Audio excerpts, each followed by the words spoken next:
Okay. Hi, everyone. I've gotten a couple questions about the assessment paper, and so I wanted to do a quick video. I'm hoping to make this less than 5 minutes to kind of give you all a clear and concise understanding of what I'm looking for in the paper.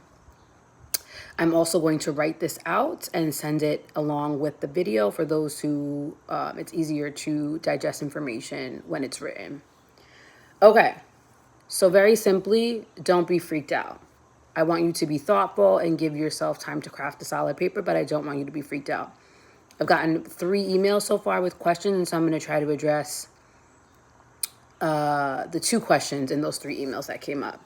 But very simply, first, don't be freaked out. Okay, number 2, this is what I want you to do for the paper.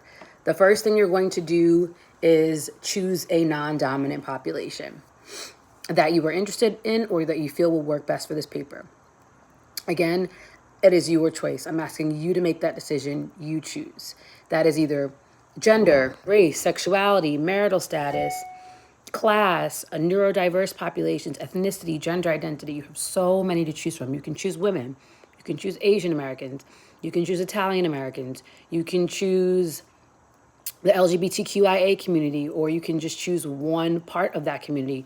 There are so many options. You can choose people that are from a lower socioeconomic status.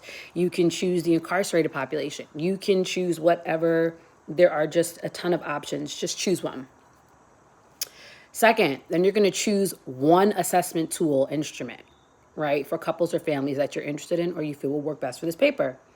Again, one assessment tool. If you choose more than one, that is on you. You are doing extra work. It's going to take extra time. I'm only requiring one.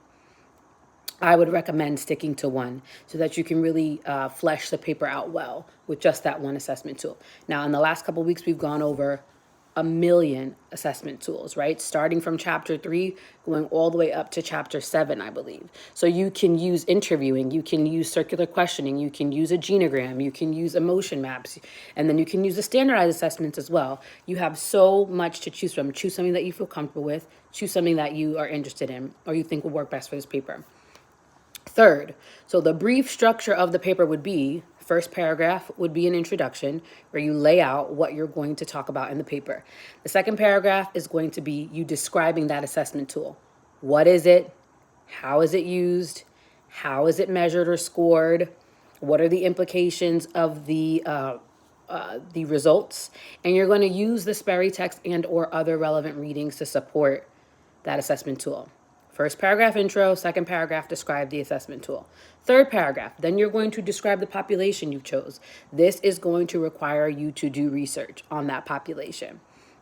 What makes the population non-dominant? How might they be overlooked or underrepresented in the assessment intake stage of therapy? So, for example, you might want to look up couples therapy and Asian Americans to understand some of the cultural considerations for that population, if that was your population. You might want to put that in the library and do like a Boolean search, or you can simply put that in Google and see what comes up to begin to get an understanding of what are the considerations for that population.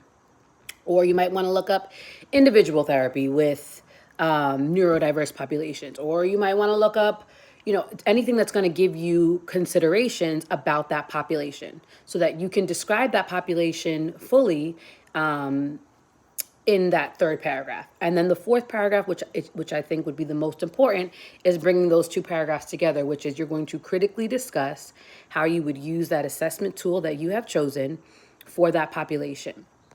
What considerations might you have given that population? What adaptations to the assessment might be required given the population's needs, generalizations, or misrepresentations?